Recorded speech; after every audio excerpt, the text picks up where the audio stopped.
And we are live.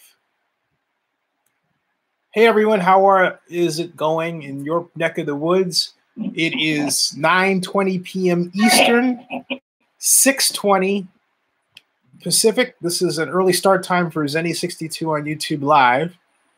And a bit of an experiment, but this is a big night because we've got a lot of things going on in sports. There's a lot going on. There's just a lot going on. I mean, look, Mueller dropped 50 questions on Donald Trump. Donald Trump may have leaked them.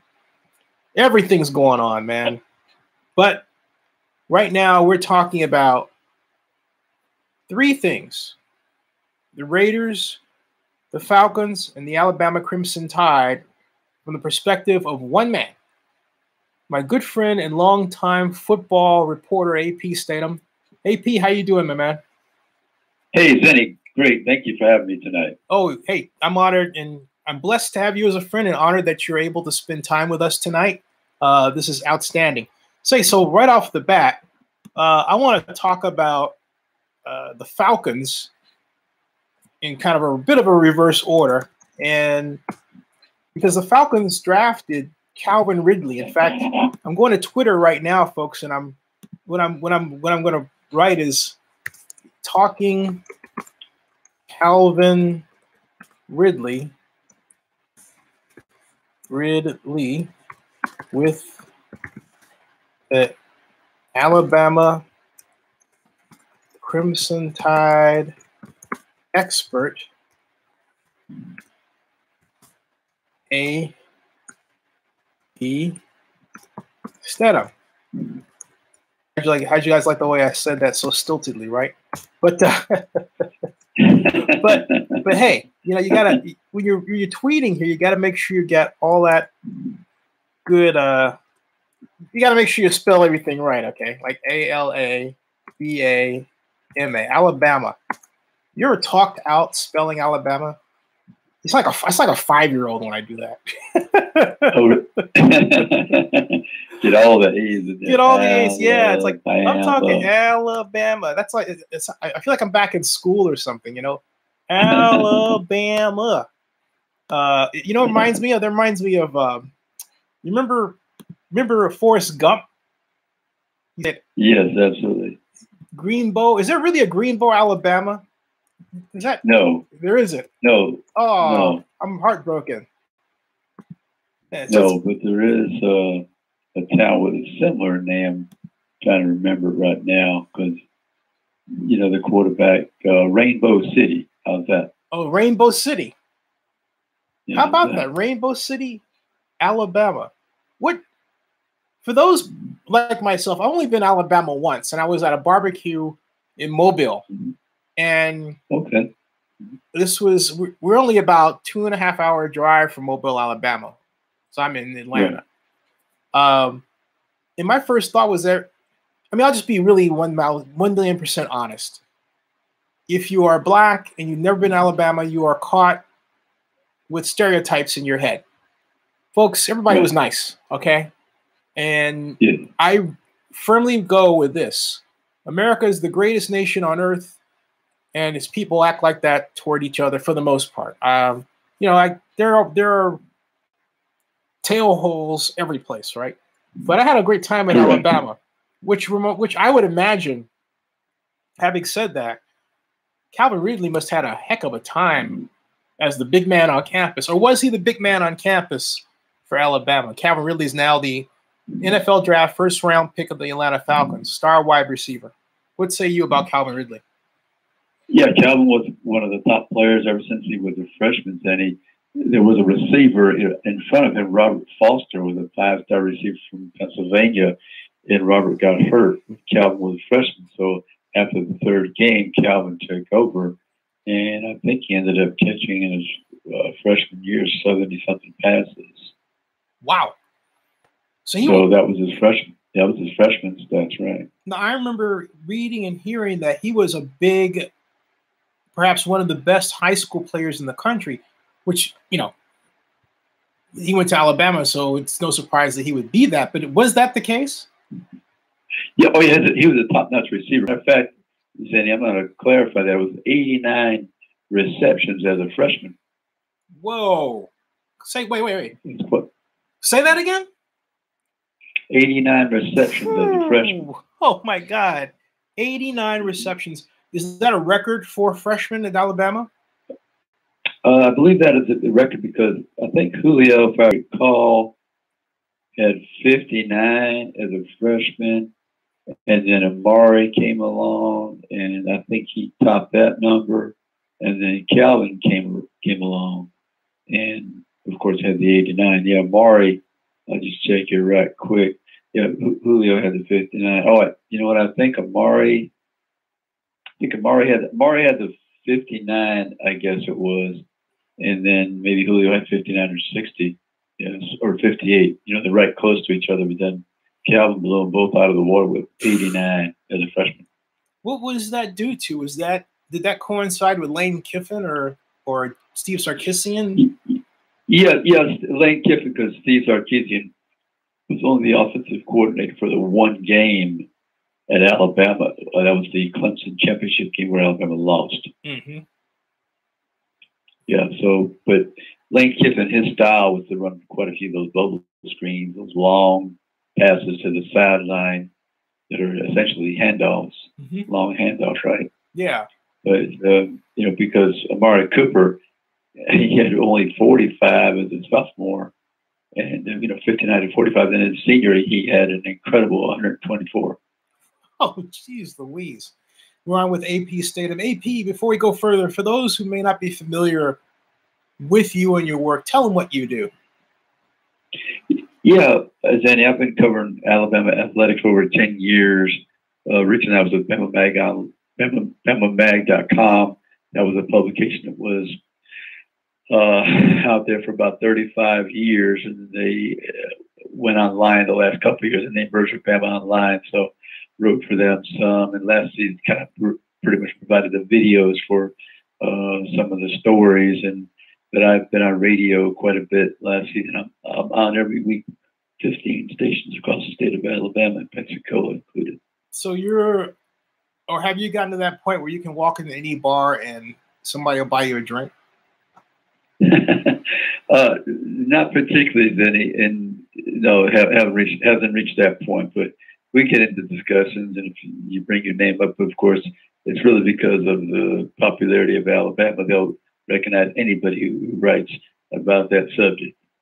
Nice. Hey, what would you say if I said to you, first of all, everybody says, hello,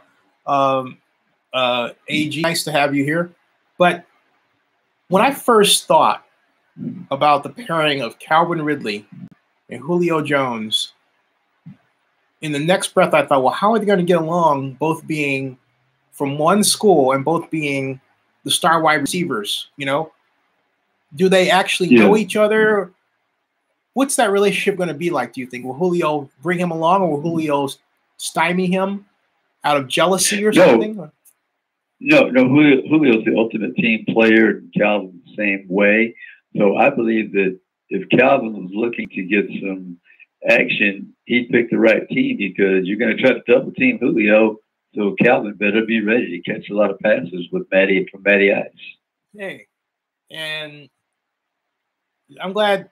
First of all, how do you like the way AP said that? AP, I think his other profession at one point was jazz DJ. He's got that smooth. It's almost like you kind of remind me of Wolfman Jack if Wolfman Jack found jazz and toned it down a little. Wolfman Jack was one of my favorites. But I have to also add that Wolfman Jack sounded like he was on speed most of the time. So AP is that's why I mentioned jazz, because AP is smooth. He's the epitome of smooth. But getting back to the matter at hand, though, what would you say Calvin Ridley's best attribute is? What kind of player are the Atlanta Falcons getting in Calvin Ridley? Yeah, well, some of the qualities. The first one, he runs very good routes. He's very precise, and he has that jackrabbit quality. He can cut and dart and dodge, and quick starts, and he's got good hands, and he's Julio's the biggest wide receiver that Alabama has had in a while. Then Amari just below that, but he's very strong. But Calvin's more slender and agile and elusive. So they're all three very good receivers. Julio's number one, Amari's two, Calvin's three. But it's going to be fun, so much fun to watch Calvin operate on the other side of Julio, because you know that Julio is going to demand all the attention, and that'll leave Calvin with the opportunity. He could be the rookie of the year on offense if he comes to play and learns the all the playbook. Ooh. And executes. He could have a really good year. So wait a minute, I can hear somewhere in the country, maybe Joseph Binsman himself will chime in on here, but are you willing to bet that Calvin Ridley gets Rookie of the Year honors over Saquon Barkley? Well, Saquon's in a unique position as well, because I don't think the Giants have very much talent at running back. Is that correct? I agree with you. Not on his level, no. Right. So he'll get the bulk of the carries, I'm sure, and it's wide open for him to have an excellent rookie season as well. However, given that they play in the NFC East, and given that that's running versus passing, and the Giants' defense, I'm going to take a bet that the Giants' defense still isn't there yet. They're still in rebuilding mode. Right. I'm going to say that Saquon doesn't get as much time to touch the football from a running standpoint because they're playing catch-up. So that brings us to focus on Calvin Ridley, meaning that since he is a pass catcher and football is pass-oriented today, I'll agree with you. I'll go out on a limb. You know what? I'm going to say it's even. The reason why I thought about that is because we're talking about in Saquon. Now, I will give you the even possibility. I'm not going to say it's absolutely that he will, talking about Calvin Ridley, get Rookie of the Year honors over Saquon Barkley. Right. But I'll give them, I'll say it's 50-50. How's that? Yeah, that's fine. And, of course, you have to realize that this is all based on their health. Mm-hmm. And how they adapt to the professional game. Yeah, I completely agree with you. You've interviewed Calvin Ridley undoubtedly. What's he like as a person? Yeah, I like Calvin. I always enjoyed my interviews with Calvin because he was engaging. He had a good personality, and if he wasn't happy about something, you kind of could detect that sense of sadness or dissatisfied air. You can read his body language too. But I always thought that Calvin was a very good interview. Do you remember one time when he was sad like that? Do you remember what happened that put him in a bad mood? Well, I think that he didn't get the ball one game. It was an important opponent. And, of course, Calvin wants to make the plays, so he was not very happy. Oh, wow. Hey, so you saw him, or did you have a chance to see him when he was named to the Falcons on television? No, I just watched the replay. I was busy that evening, but I did watch some of the replay. Yeah, he was kind of subdued. Yeah, I was going to ask you what he thought, because he was like, it was like this, he was in his trance. It's like he was, and I thought, is he going to pass out? What was up with that? Yeah, I don't know if he wanted all those people to be in the room, or he just thought, okay, now I have my assignment. Let's go to my team and let's start learning the playbook. That's the way I read it. Yeah. What kind of off the field person is Calvin Ridley? We know about him on the field. At least we have some idea. But Calvin's a fun-loving character. He has that gleam in his eye and that twinkle, and he likes to cut up. Calvin's from South Florida, and he had a pretty difficult upbringing, but he sure has enjoyed himself at Alabama. Oh, what kind of upbringing is so difficult? What happened? Well, I think he was in some foster homes, you know, because if you no. look at his age, he's on the older side for being a junior. Mm-hmm. Oh no. Was it due to drug use among his parents or something, or just?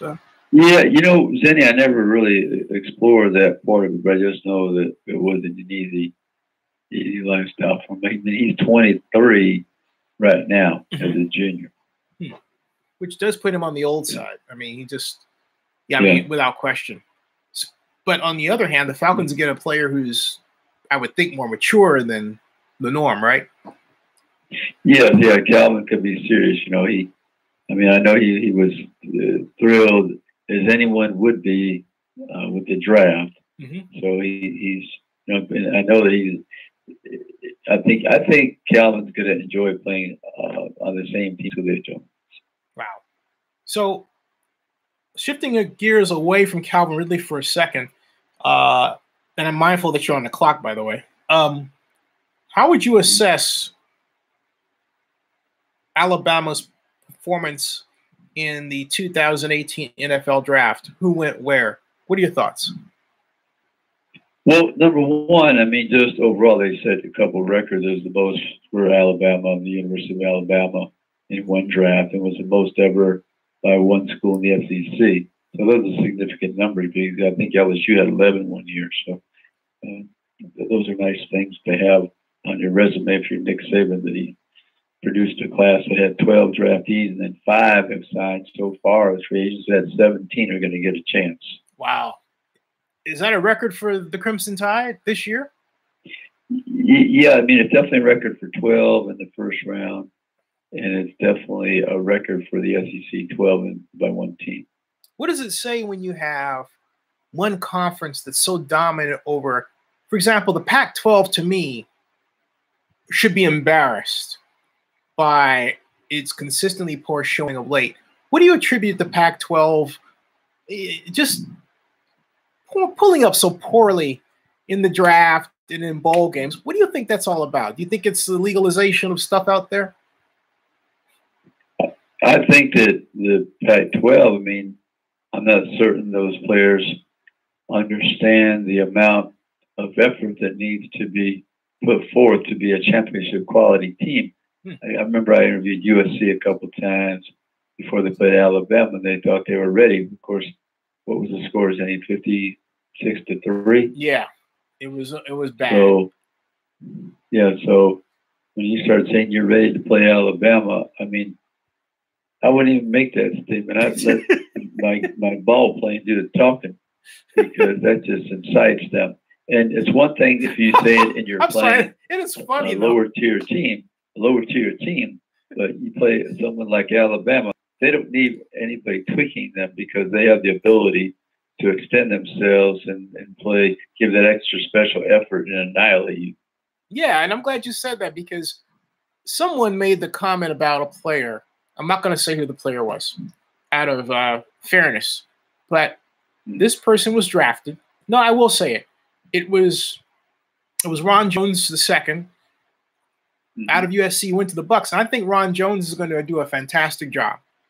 But yeah, he's a good player. Yeah. But it was thought that he was going to go in the first round. And when I began to inquire as to why he fell to the second round, what I got back from a couple of observers, is that he came off as if he was, quote, all that in the interviews. Now, myself, I prize that kind of confidence.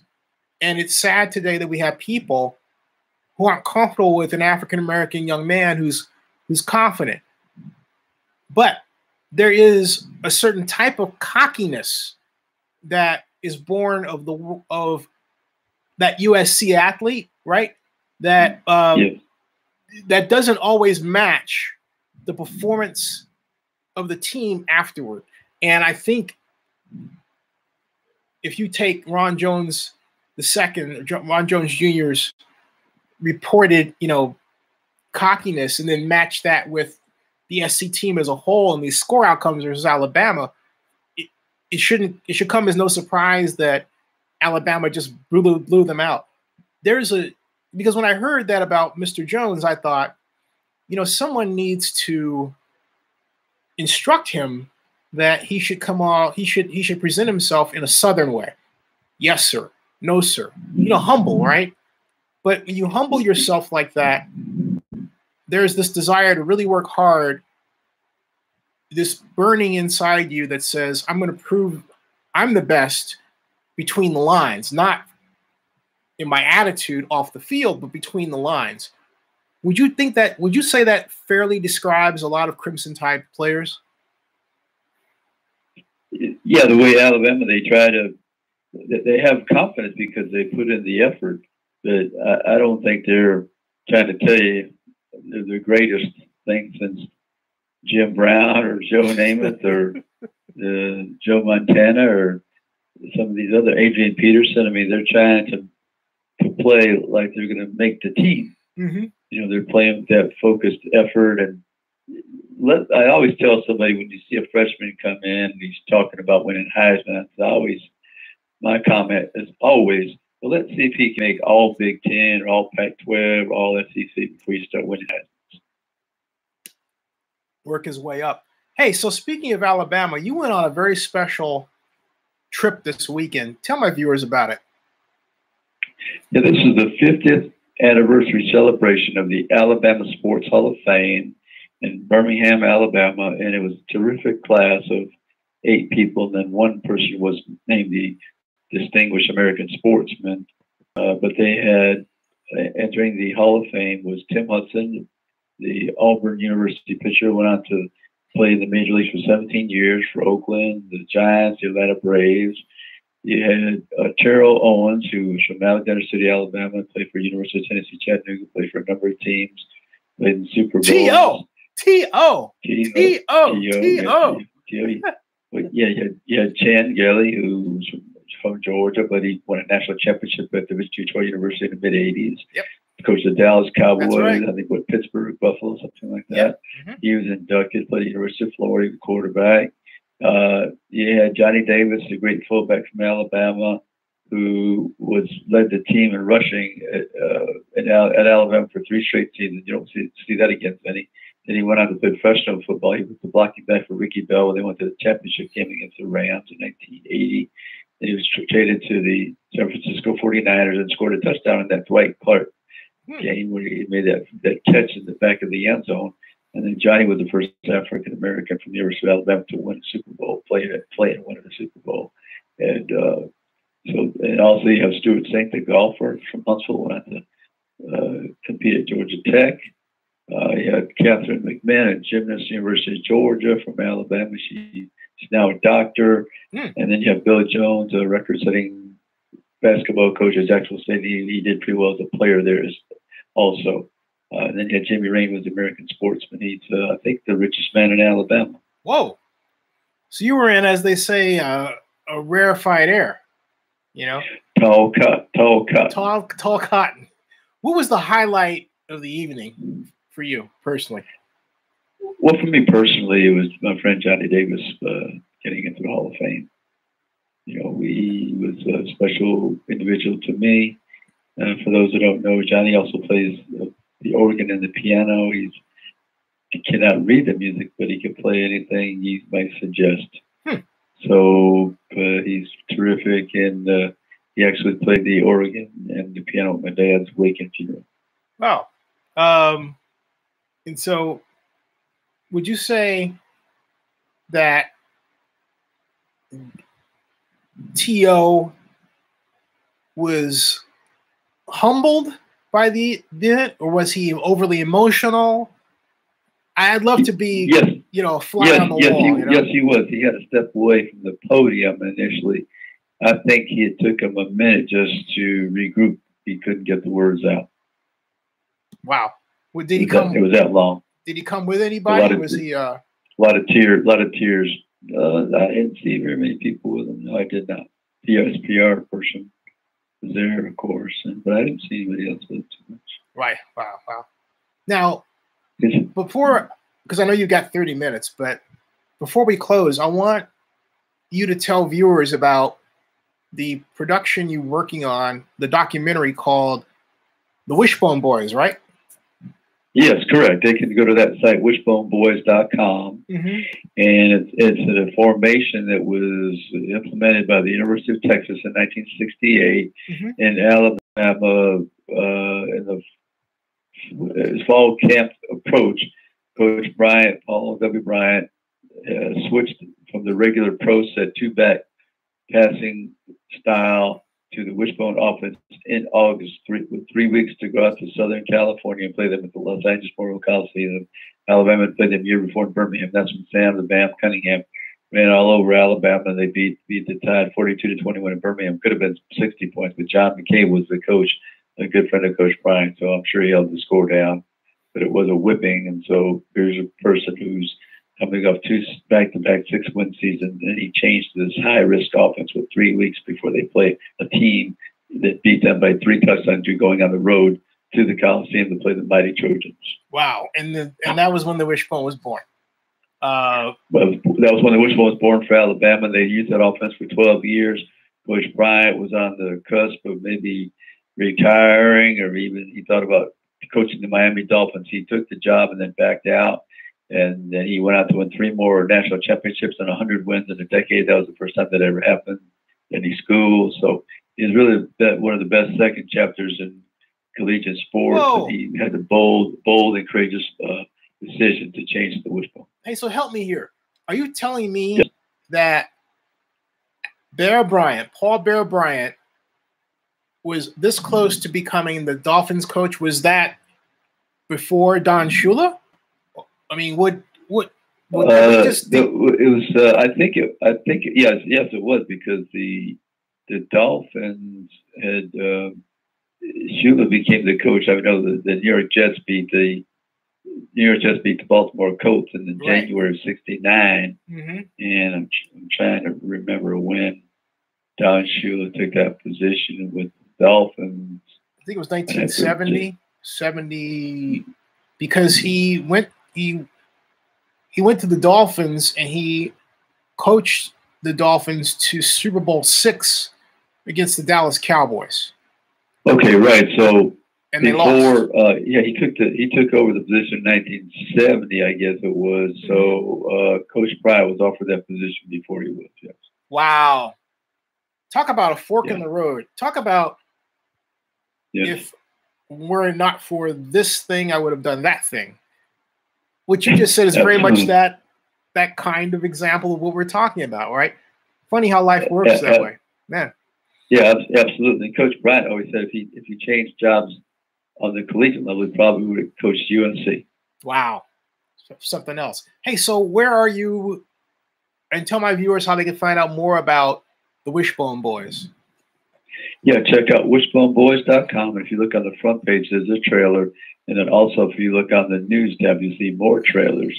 And you can read about all the participants on the About tab. I believe it's on the About tab, the 4 principals involved in this project. And so we're over 90% done. We have a few more interviews. And I actually interviewed Coach Stallings on Saturday. He came to my hotel. Whoa, how's he doing? Gene Stallings was the defensive backfield coach for the Dallas Cowboys. What's he up to now?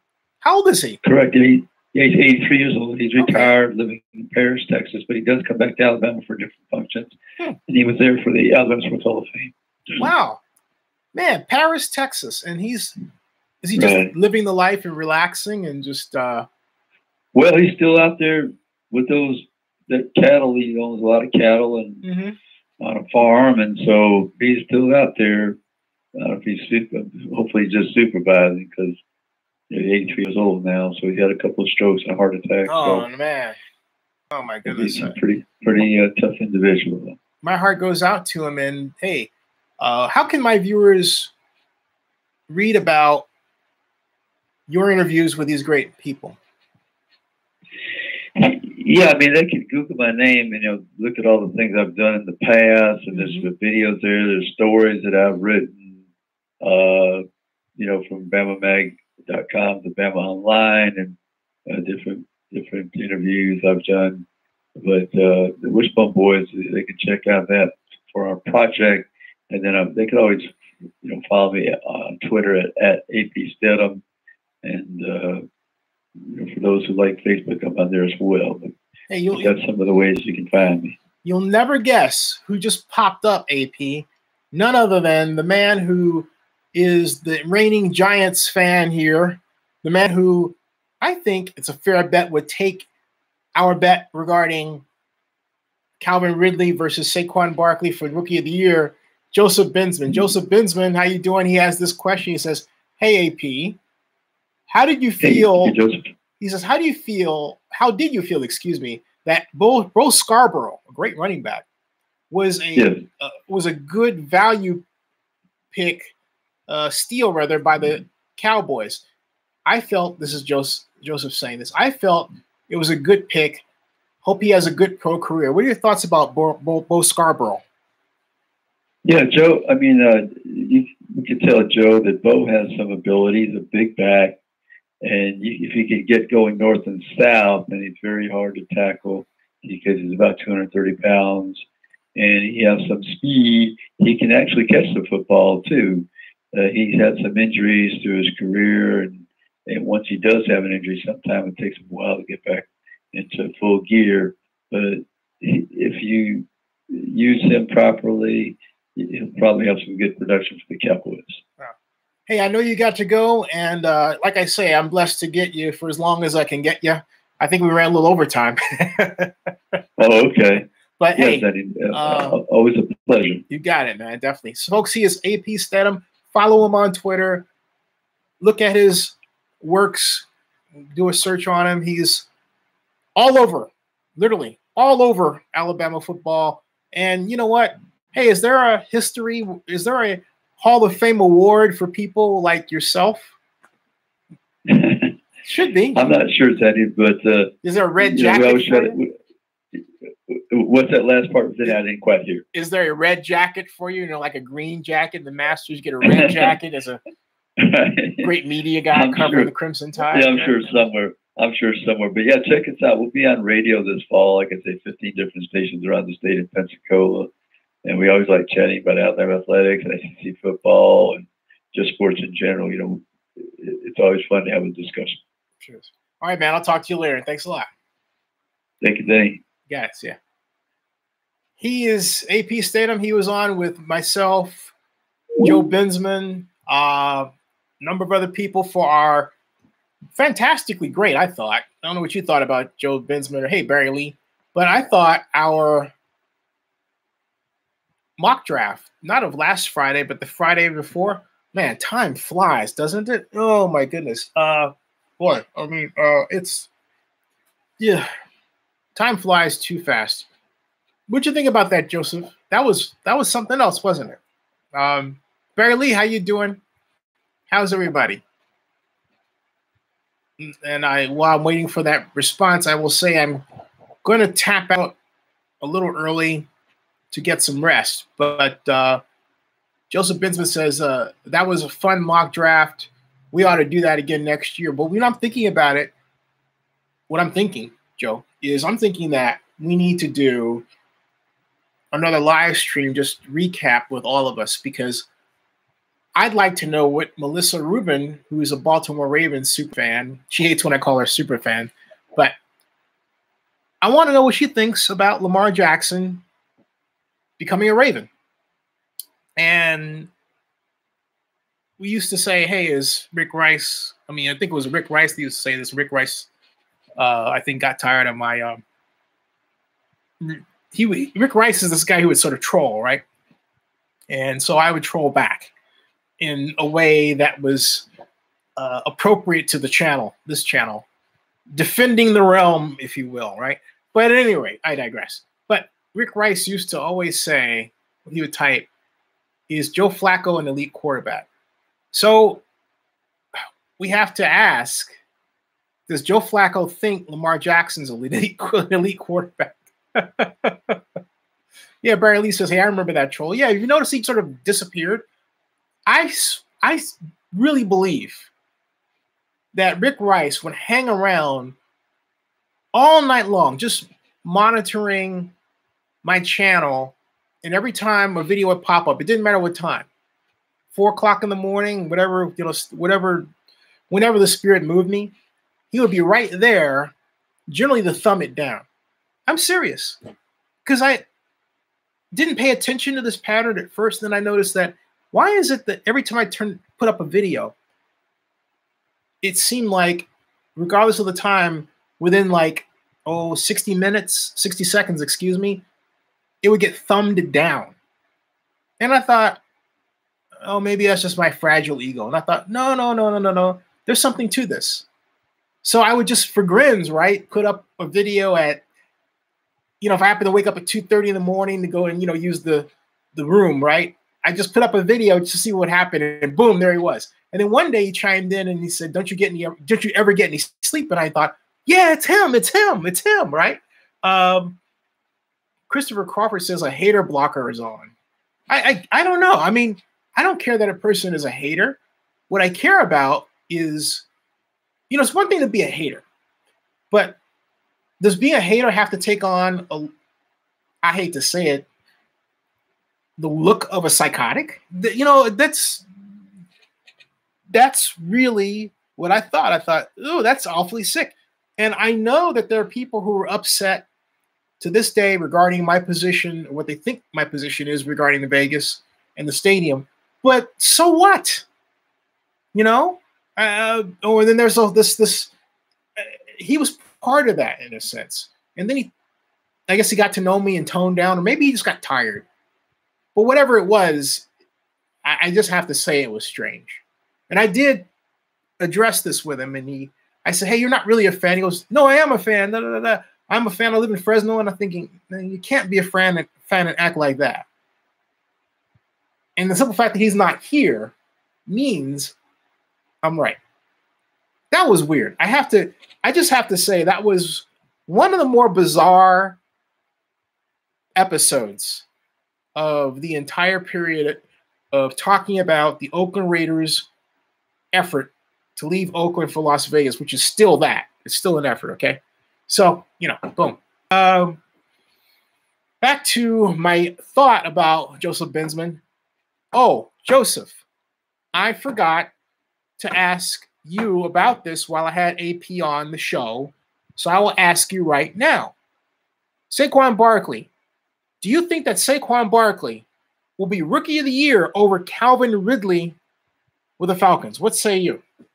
Because we have a bet, and I have a half bet that Calvin Ridley has equal odds to be a rookie of the year. Excuse me, not a Rookie of the Year, but the Rookie of the Year. Saquon Barkley. What do you say? And Joseph Benson says he must be pretty upset they drafted Lamar. Yeah, I wonder. I still wonder what it is that is going on there with him. But I am more interested in hearing the view of my dear friend Melissa Rubin. Barry Lee says, is there a video of the press conference today? If there is, Barry Lee is talking about the press conference that was called by Forever Oakland and We Stand with Oakland prior to the closed session. And I don't know what happened in closed session yet. I'm trying to get the skinny on it. But I have to say that press conference was hastily called. It just didn't come off well from a social media standpoint. I thought it did from a media standpoint. I thought Sandra Varner did a great job, but it was just the timing was so bad. If it looks like I'm pain thinking about it, it's because I am. I really am. Bensman says that's a very interesting question, talking about Saquon Barkley versus Calvin Ridley. He says that's a very interesting question. At the moment, I will say Barkley, especially since I think going into the season, we have a lot stronger offensive line, but we will have to see how it plays out. And Crawford says, no, he's undersized Pac-12 back. Undersized Pac-12 back?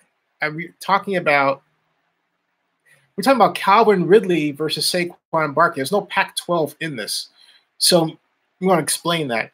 Joseph Bensman says, for now, I say Barkley will be Rookie of the Year but that Ridley will definitely have a very good year with the Falcons. And here's why I'm leaning toward Ridley as Rookie of the Year. It's because the Giants, on paper, as of this point, don't have a stout defense. That means more passing to stay in games, let alone, go ahead. That means fewer running touches, theoretically, for Saquon Barkley. Calvin Ridley, pass catcher on a team that intends to throw the ball much better than it did the year before and now has the weapons to do it. So I believe the avenue for him, talking about Calvin Ridley, to be Rookie of the Year is wider open, theoretically, than Saquon Barkley. That's the mindset. Now, I'm not all in on that idea. I'm only 50% of the way in on that idea, okay? Barry Lee says, will there be another live stream later tonight or tomorrow? No, this is it, because I am going to watch the Warriors game. I've got – this is what's going on, folks. I've got – operating the media company, helping around here. Had a leak in the basement, a pinhole leak, so I got to wake up and deal with that. So it's all this stuff at once, all right? And in the perfect, ethic of vlogging today, which is say anything. I just told you exactly what's going on. That's it. In fact, there's a great book. I gotta see if I can get this man on again, by Scott Rosenberg. It's called Say Anything. It's about the golden age of blogging.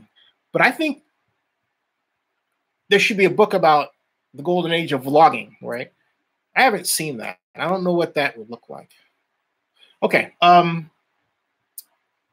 Joseph Benson says that I'd be down for an NFL draft live recap, Zinni, and definitely another mock draft. You got it, okay? You got it. Barry Lee says, okay, I'll see you. All right, Barry Lee, I'll see you guys. In fact, I'm going to take that to sign off myself and get ready for tomorrow. This has been a fantastic time. It's, yes, short, admittedly so. But AP, we were only supposed to go for 30 minutes, but he's a busy man and big man in Alabama Crimson Tide Media, so he had a lot to talk about. I really ask you to check out his website, the wishboneboys.com, about the birth of the Wishbone offense at Alabama and the people who ran it. Great story. Great story. All right, so I will see everybody soon. Warriors tonight. Remember, Warriors tonight. Sharks lost to the Golden Knights last night. Do you realize that 3 games in, the Golden Knights are ahead 2-1, but two of those 3 games have been overtime battles? I don't know if that's a record in hockey or not. Does anyone know? This is a series that is shaping up to be a modern classic. It just is. Regardless of who you're for, Sharks, I think this is one they're going to talk about forever. Christopher Crawford says, what's your take on the guy running for Nevada governor saying the word was saying the I know you're talking about Dan Schwartz. Well, first of all, Chris, I want you to go to my channel, Zenny62, where you're here. Go to the video search and type Dan Raiders or Dan Schwartz. If you type Dan Raiders, you'll find my interview. The first person to interview Nevada Treasurer Dan Schwartz on video about his idea. Yeah, I did that back earlier this year, March 24th. I interviewed him Oscars Sunday. Before the Oscars started, at his home, well, in the lobby, in the conference room. And then I went from there to watch the Oscars at this Oscars party held by the Variety Foundation in Las Vegas. I had a terrific time. I'm a huge Oscars fan, and I was bummed that I couldn't attend the Oscar party in Beverly Hills. So I did the next best thing. I was in Vegas for the Las Vegas Rugby Sevens. So I stuck around, covered that Oscar party, watched the Oscars. But before I did that, I interviewed Dan Schwartz, still keep in touch with him. What do I think about what his proposal is? He's serious.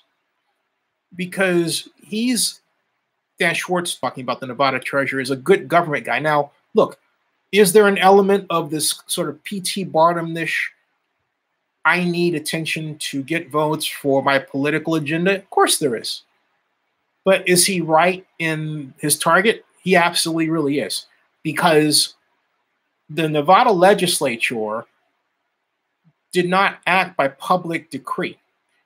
They acted by the decree of one Sheldon Adelson, who bought an army of lobbyists and muscled through between his connections and dollars votes. Barely, I might add, when the report was surfaced by the Nevada Department of Transportation that I was going to take $900 million of expenditures to build the proper transportation infrastructure, new roads, new interchanges, and so on, to deal with the new traffic that the stadium would be responsible for creating just by its existence and size, all right? That study, which was originally finished October 4th, and then it was partially leaked out on the 10th, really got leaked out on the night of the 14th of October via an article in the Las Vegas Review-Journal, which then, get this, folks, was pulled after 2 hours in existence. Yeah, someone pulled it offline. I think it's something like 11 o'clock at night, almost midnight, and then at 4:29 in the morning, they put it back. Crazy stuff. The legislature went nuts. The vote was almost lost. The lobbyists that Adelson hired, who were under the direction of Andy Aboud, their virtuoso senior vice president for government affairs, worked overtime trying to do new deals and get votes from those members of the Nevada legislature, many of whom are not there anymore. You realize that? The Nevada legislature is now mostly Democrat, not Republican. The people who are there now had no say or, stake, right, in the stadium. So could Schwartz get this deal done? Possibly. Possibly. I have a feel right now for whether or not people look at this and say, all right, it's a done deal. The Raiders are fine. All right. Some do. But look, Dan is able to get more and more traction out of this. He got the Review-Journal writing about him. He's been getting repeat, coverage on this of late, which tells me there are people who believe this is an issue. Be interesting to see what happens with this. All right, so that's my take, Christopher, and I'm sticking to it. Dell says, Raider Nation, let's hope defensive tackle Maurice Hurst is Gruden's version of a young, explosive Warren Sapp. Let's see what happens here. All right, folks, I'm signing out. See you all tomorrow. Watch horror films, keep America strong, as John Marks would say. All right, thanks a lot, everybody. Watch the Warriors game.